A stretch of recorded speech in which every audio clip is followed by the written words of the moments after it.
மாவட்டத்தில் ஜனவரி 2ஆம் தேதி வரை அனைத்து பள்ளிகளுக்கும் விடுமுறையை அறிவித்திருக்கிறார் முதன்மை கல்வி அலுவலர்.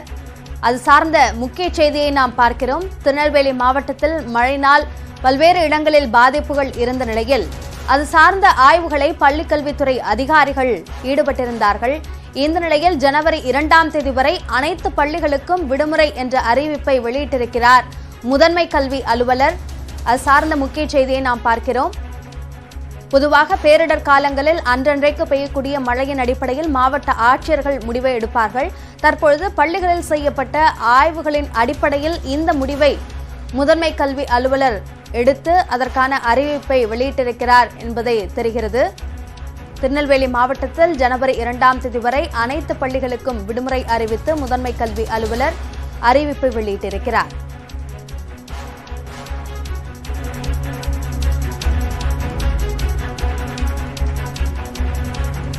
திருநெல்வேலி மாவட்டத்தை பொறுத்தவரைக்கும் அங்கு பெய்த அதிகனமழையின் காரணமாக பல பகுதிகளில் வெள்ளநீர் சூழ்ந்த நிலை ஏற்பட்டது.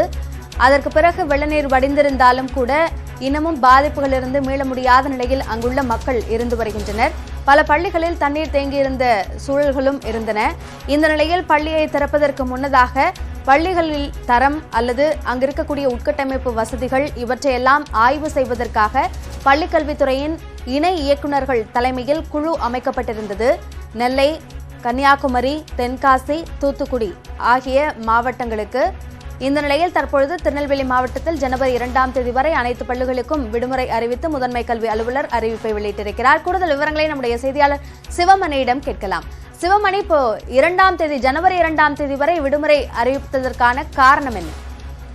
நிச்சயமாக வினயா, திருநெல்வேலி மாவட்டத்துல 17, 18 தேதிகள்ல வரலாறு காணாத மழை அப்படிங்கிறது பெய்தது. இதன் காரணமாக மாவட்டத்தில் இருக்கக்கூடிய அனைத்து பள்ளிகள், அனைத்து பகுதிகளிலும் தண்ணீர் தேங்கியது. மாவட்டமே தனித்தீவு போல காட்சியளித்தது. தற்போது தாமிரபரணி ஆற்றில் அதிகபட்சமாக 1,65,000 கன அடி வரைக்கும் தண்ணீர் சென்றது. இந்த சூழல்ல தண்ணீர் படிப்படியாக தற்போது வடிந்திருக்கிறது. இருந்த போதிலும் கூட நேற்று இரவு சிறிது நேரம் மழை மாவட்டத்தினுடைய சில இடங்கள்ல மழை பெய்தது. நேற்று மாலையில 1 முதல் 8ஆம் வகுப்பு வரை மட்டுமே விடுமுறை. அதனைத் தொடர்ந்து 9, 10, 12ஆம் வகுப்புகளுக்கு வகுப்புகள் நடைபெறும் என மாவட்ட ஆட்சியர் அறிவித்திருந்தார். இந்த சூழல்ல தற்போது கல்வித்துறை அமைச்சர் மற்றும் திருநெல்வேலி மாவட்டத்தினுடைய பொறுப்பு அமைச்சரனுடைய அறிவுறுத்தலின் பேரில் மாவட்ட முதன்மை கல்வி அலுவலர் அறிவிப்பு ஒன்றை வெளியிட்டிருக்கிறார். அதன் அடிப்படையில வரும் 2ஆம் தேதி வரைக்கும் திருநெல்வேலி மாவட்டத்தில் இருக்கக்கூடிய அனைத்து பள்ளிகளையும் திறக்க வேண்டாம் என உத்தரவு அமைச்சர்கள் அறிவுறுத்தியதாக தகவல் வெளியாகி இருக்கிறது. அந்த அடிப்படையில முதன்மை கல்வி அலுவலர் ராஜா இதற்கான உத்தரவை பிறப்பித்திருக்கிறார். இந்த உத்தரவின் அடிப்படையில பள்ளிகள் அப்படிங்கிறது 2ஆம் தேதி வரைக்கும் செயல்படாது அப்படிங்கிற தகவல் வெளியாகி இருக்கிறது. மாவட்டத்தில் 1254 பள்ளிகள் இருக்கிற சூழல்ல 1100 பள்ளிகள்ல அதற்கான ஆய்வுகள் கல்வித்துறை அதிகாரிகளால் நடத்தி முடிக்கப்பட்டிருக்கிறது. அந்த பள்ளிகளை திறக்க தயார் நிலையில் இருப்பதாக தகவல் தெரிவிக்கப்பட்டது. ஒரு சில பள்ளிகள்ல தண்ணீர் தேங்கியிருக்கூடிய நிலையிலும் முகாம்கள் நடத்தப்பட்டு வருவதாலும் 8 பள்ளிகளை மட்டும் அந்த பள்ளிகள் செயல்படாது என முதலில் அறிவிக்கப்பட்டது. ஆனால் தற்போது மீண்டும் நேற்று இரவு லேசான மழை பெய்திருக்கிறது. மழை பெய்வதற்கான வாய்ப்புகள் இருப்பதாகவும் கூறப்படுகிறது. இதனால் இந்த பள்ளிகளை திறப்பு அப்படிங்கிறது தள்ளி வைக்கப்பட்டிருக்கிறது. ஏற்கனவே இன்று 22ஆம் தேதி ஆகியக்கூடிய நிலையில கிறிஸ்துமஸ் பண்டிகை 25ஆம் தேதி அரையாண்டு விடுமுறை அப்படிங்கிறது அந்த ஒரு வார காலம் இருக்கும். இந்த சூழல்ல அதன் பிறகே பள்ளிகளை திறந்து கொள்ளலாம்.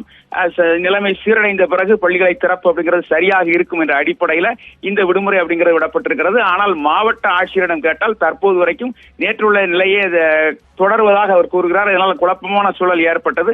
ஆனால் தற்போது முதன்மை கல்வி அலுவலர் விடுமுறை அறிவித்து உத்தரவிட்டிருக்கிறார். பள்ளிகளுடைய செயல்பாடு சார்ந்து முதன்மை கல்வி அலுவலர் இந்த அறிவிப்பை வெளியிட்டிருக்கிறார். மாவட்ட ஆட்சியர் இதனை தெளிவுபடுத்த வேண்டியிருக்கிறது. இது குறித்த விரிவான விவரங்களுக்கு நன்றி சிவமணி.